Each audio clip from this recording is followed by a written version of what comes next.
Siyanamkela Avalanche of Grace, igama lami ndithenjiwe emolweni. Sizokukhuthaza ekuthandazeni. Ukuthandaza kungamandla wam nawe. Asozuba namandla ngaphandle kokuthandaza. Yeva uDavide kwindumiso wa-19 verse 28 uthini? Uthi umphefumlo wam uvuza inyembezi. Sisenqala ndimise ngokwelizwi lakho. Uyathandaza njalo. Uthi njena into ezamisa lilizwi likaYehova. Nam nawe into ezasimisa lilizwi. But let's pray scriptures. Sithandaza ngezibhalo. Kweentsuku zokugqibela ziningi izinto ezifuna uba sibuyele emva. Ungazivumeli. Masijonge umzekelo kaYesu Kristu. uYesu Kristu uba wayengazange wathandaza, ngawaba madolo anzima naye apha endleleni, ngawatyhafa. Kodwa azange atyhafa, wahamba indlela yakhe ngenxa yantoni? Ngoba wayethandaza. Umthandazo umdibanisa nabantu, umdibanisa notatakhe. Nathi masithandazeni ngoba umthandazo usidibanisa noYesu Kristu. uYesu Kristu ngamandla wethu, is everything to us. Yeva khona ngoku xa singafunda kuLuka 22 uzokhuthazeka, uzokubona le nto endithetha into uYesu umthandazo yeyona nto wayephila ngayo. uYesu waphumelela ngenxa yomthandazo. Nathi masiphumelele ngomthandazo. Verse 39, Luke 22 siqale kuverse 39. Uphumile ke uYesu waya ngokwesiko lakhe entabeni yeMiqomo. Leyo intaba wayethandaza kuyo uYesu Kristu. Bamlandela ke nabafundi bakhe. Verse 40. Efikile ke kuloo ndawo wathi kubo, thandazani. Eva lokuqala nje, thandazani. Ngoba uyawazi ukuthi umthandazo ungamandla. Thandazani ningangeni ekulingweni. Izilingo ezininzi zingena xa singathandazi. Isilingo sokuqala eso songakholwa, double-mindedness. Ngoba ngantoni? Asithandazi, asizidibanisi noYesu Kristu. Ukungakholwa. Xa umtyholi esisusa emthandazweni uqebile ngathi. Wathi nithandazani ningangeni ekulingweni. Ningazi because izilingo apha ezenzile ukuthi nithathe ukholo lwenu kum, ngoba anizuphumelela ngaphandle kwam. uJesu Kristu bafundi bakhe. Verse 41. Waziqhewula yena kubo umgama ongangokugibisela ilitye, waguqa ngamadolo wathandaza. Into ethetha ntoni? Nathi make siziqhewule ebantwini. Uziqhewule ube nekona yakho manye uyawungena kuyo. Uziqhewule ukususa ebantwini. Usuke abantwana. Usuke ungasoloko njena usephakathi kwabantu. Zikhaku kusuke kube wedwa, solitary. Iyafuneka, iyakunceda kunjanje. Verse 42. Wakungelulanga uYesu Kristu.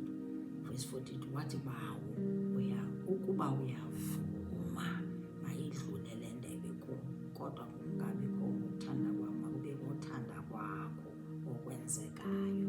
Nayo i-prayer point yam nawe xa sesibuhlungwini, xa sijongene nento esibuhlungu, masithathe lezi scripture sizifunde, sizipersonalize. Sithi Yesu, makungabikho ngokuthanda kwam, makube ngokuthanda kwakho. Surrender. Sinikele kuYesu Kristu. Abone naye into ukuthi hayi aba baxhomekeke kuwo. Abathembele kuye kakasoze abadanise. That's my favorite scripture. 43. Ngenxa yokuba wakuthetha lamthandaza othi ndinikela kuwe bawo, ndinikela kuwe, I surrender to you. Makungabi yintando yam, abe yintando yakho. Wabonakala kuye isithunywa sivele ezulwini sizonomeleza. uza komelezwa zizithunywa ezizulu kwiingxaki zakho nasebuhlungwini bakho xa uthandaza. Yiyo le nto umtyholi eyilwa kangako umthandazo. Uyazi into yokuthi kuzawuthunyelwa izithunywa, kuzawuthunyelwa uncedo lona lukhona, our helper uzawuthumela uncedo. Verse 44. Awedwa, ungayivumi loo nto yokuthi wena uwedwa. Awedwa.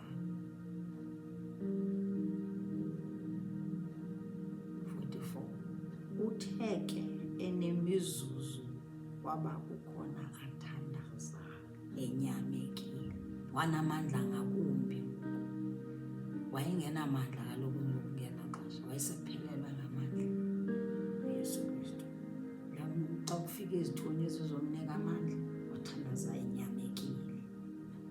Kwathi ke ukubila kwakhe kwangakungamathontsi amakhulu egazi esiwa emhlabeni.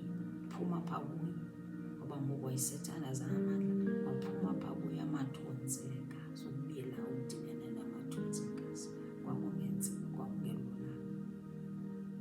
Ungacingi fanuba kuzawuba lula, kazange atsho naye ukuthi kuzawuba lula empilweni yethu. Yiyo loo nto funa sizingise ngothandaza, sizingise sivule iBhayibhile, sijonge izinto ezamomeleza naye xa wayesendleleni enzima. Verse 45.